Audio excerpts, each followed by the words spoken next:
Nous allons aborder maintenant le rendez-vous commercial, c'est-à-dire l'entretien commercial. Vous avez bien ciblé vos clients, vous avez réussi à prendre le rendez-vous, vous avez passé le barrage de l'assistante, vous avez convaincu l'interlocuteur de vous rencontrer, et bien maintenant vous arrivez au rendez-vous. Alors, est-ce qu'il faut avoir potentiellement préparé quelque chose? Oui. Faites attention à la préparation du rendez-vous. Il y a des débats là-dessus, mais ce que je peux vous dire en ayant interviewé des grands commerciaux et des clients, je pense par exemple à un client, un directeur financier d'un groupe coté, qui me disait, moi, quand une personne ou un commercial vient et qu'il n'a même pas, s'est même pas renseigné sur l'entreprise, ou qu'un financier vient et qu'il n'a même pas analysé mon bilan, je me dis qu'il n'a pas fait son travail. Voilà. Donc, vous pouvez avoir certaines personnes qui, a priori, vont quasiment tester ou en tout cas vont supposer que vous avez fait votre travail de recherche avant de rencontrer l'interlocuteur.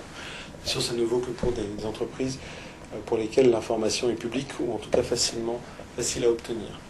Vous avez préparé le rendez-vous. Ce que je vous conseille aussi, c'est de préparer non seulement votre connaissance sur l'entreprise, mais préparer votre connaissance sur l'interlocuteur. Donc, vous googlisez l'interlocuteur, vous essayez de voir qui il connaît, quels sont ses centres d'intérêt. Vous avez des LinkedIn, Viadeo & Co qui peuvent vous aider, ainsi que les sites des grandes écoles d'anciens qui peuvent aussi vous aider. Si vous avez eu votre rendez-vous par recommandation, les meilleurs, ceux qui utilisent la recommandation, vont demander à la personne qui les a recommandés de les aider à cerner le profil psychologique de l'interlocuteur. Est-ce que c'est quelqu'un qui a un très fort ego? Parce que là, vous allez aborder votre rendez-vous d'une certaine manière. Ou au contraire, quelqu'un qui est très directif, et quelqu'un qui est très directif, pas de sentiment, là, vous n'allez pas démarrer le rendez-vous en lui parlant de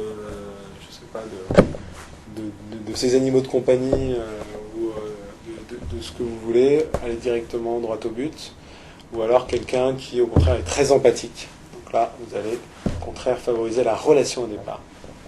Quand vous avez bien préparé le rendez-vous, vous arrivez au rendez-vous et vous avez plusieurs phases. Donc la première phase du rendez-vous... Ah oui, alors avant d'aborder la première phase du rendez-vous, il faut faire attention. Nous sommes dans un rendez-vous commercial, mais le commercial a changé. Aujourd'hui, le commercial, ce n'est pas l'image, et encore je ne sais pas s'il a existé, je le rencontre rarement, du vendeur bonimenteur qui fait l'article sur l'objet qu'il souhaite vendre, et puis voilà, qui cherche à convaincre. Ce n'est pas ça. La vente moderne, c'est d'adopter d'abord l'attitude et le comportement d'un conseil. Donc vous allez réellement essayer de comprendre pendant le rendez-vous ce que fait l'interlocuteur, ce qu'il cherche à faire, ce qu'il veut éventuellement faire évoluer, amélioration, donc c'est ce qu'on appelle la vente, on va améliorer les choses, ou alors au contraire des problèmes qu'il cherche à résoudre. Donc là, ça va être plus de la vente où vous allez aider la personne à résoudre des problèmes. Donc c'est le comportement d'un conseil, et qui va être aussi centré sur le besoin et la psychologie de l'interlocuteur. Vous allez vous poser la question du style, du type de personnalité de l'interlocuteur, et puis de son besoin. Alors certains me disent, oui, mais a priori l'interlocuteur pour mes offres n'a pas de besoin. Alors effectivement là, vous allez susciter le besoin. Et vous avez pareil deux techniques. Susciter le besoin, il y a ce qu'on appelle la vente par la douleur, le pain selling, comme diraient toujours les Américains qui sont très, très structurés là-dessus. Et donc ça revient à si vous vendez un produit fiscal, ça, on l'a tous vécu en tant que client, c'est quelqu'un qui va vous dire c'est pas possible, vous payez beaucoup trop d'impôts, vous pouvez pas donner l'argent de vos petits-enfants à l'État comme ça. Et puis sinon vous allez avoir la vente au contraire plus sur de l'amélioration, et donc alors que la personne n'y avait même pas pensé à la base. Quand on a fait tout ça, il reste donc pendant l'entretien à commencer par créer la relation. Donc vous devez avant d'aborder des sujets plus sérieux, créer une relation. Attention à cette phase-là. En général, quand on est dans le monde du conseil et qu'on se met à faire de la vente, on va très très vite sur le sujet et on passe pas assez de temps sur la relation. Il y a des interlocuteurs que vous allez froisser sur le sujet, notamment les empathiques. Les interlocuteurs qui considèrent que la relation est importante. Ils vont se dire, ça ne s'intéresse pas à moi. Voilà, ça s'intéresse qu'à son truc. D'ailleurs, il parle que de lui. Faites attention à créer la relation et à vous adapter à la personnalité de l'autre. Donc vous démarrez sur un point positif, en général, quel qu'il soit. Après avoir créé la relation, vous allez susciter l'intérêt de l'interlocuteur. En cadrant le rendez-vous, vous allez aussi susciter l'intérêt. Et vous allez rapidement découvrir les besoins. Alors découvrir les besoins, Ça veut dire qu'au bout de 3-4 minutes, finalement, vous vous retrouvez à poser des questions, à vous intéresser réellement à l'interlocuteur. Vous allez poser des questions ouvertes. Alors vous allez me dire pourquoi pas commencer par les questions, parce qu'il faut déjà avoir créé une relation pour qu'on vous réponde. Puis ensuite, c'est intéressant de donner un petit peu pour recevoir. D'où l'intérêt de partager une expérience, de partager un petit peu sur vous. Court, 3-4 minutes. Et là, vous découvrez les besoins. Là, dans l'entretien qui, en général, en moyenne, va durer 1 heure, c'est bien de passer peut-être un quart d'heure à essayer de bien comprendre l'interlocuteur. J'ai un des coachs qui travaille avec moi, c'est intéressant d'ailleurs, lui, il passe 1 demi-heure, 3/4 d'heure à découvrir les besoins.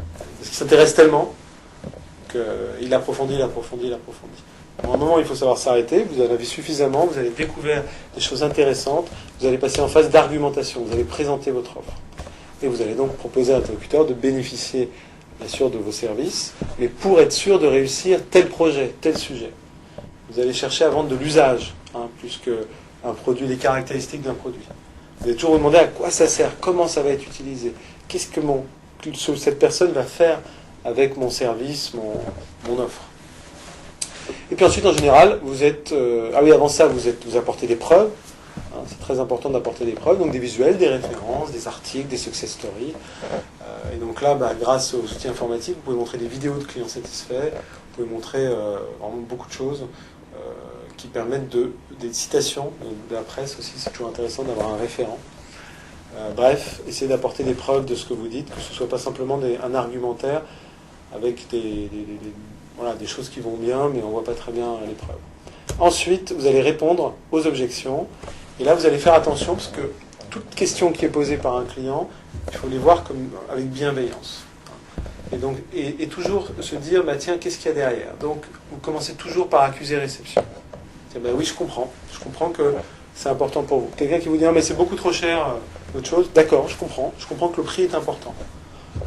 Et après, vous allez éventuellement approfondir. Oui, mais alors, le prix est important, mais quel est votre budget? Ou quelles sont vos contraintes? Ou comment faire pour obtenir plus de budget? Voilà, vous allez essayer d'approfondir l'objection pour pouvoir trouver une solution et répondre à l'objection positivement. Vous n'allez jamais être à contre, ça ne sert à rien. On ne va pas se battre avec un client, en tout cas ce ne serait pas un bon démarrage. Donc vous allez plutôt l'amener tranquillement là où vous pensez que ce serait bien qu'il soit, et notamment en répondant de manière toujours très constructive aux objections. Et puis dernière étape, après avoir créé la relation, bien cadrer le rendez-vous et donner quelques éléments, découvrir les besoins, argumenter, répondre aux objections, et vous êtes dans la conclusion, et donc vous souhaitez, et là vous allez amener le client vers la vente.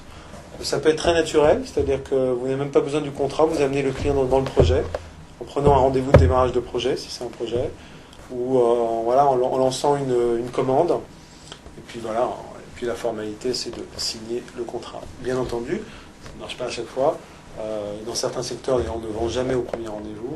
Vous allez avoir besoin d'une proposition, mais là, vous allez demander à la personne de s'engager sur une suite pour arriver à la proposition. Voilà, avec tout ça, si vous avez un rendez-vous où vous avez découvert des besoins, vous avez pu argumenter, vous avez un accord verbal sur votre offre, et ensuite vous arrivez en phase de proposition, vous êtes plutôt bien parti pour réussir votre vente.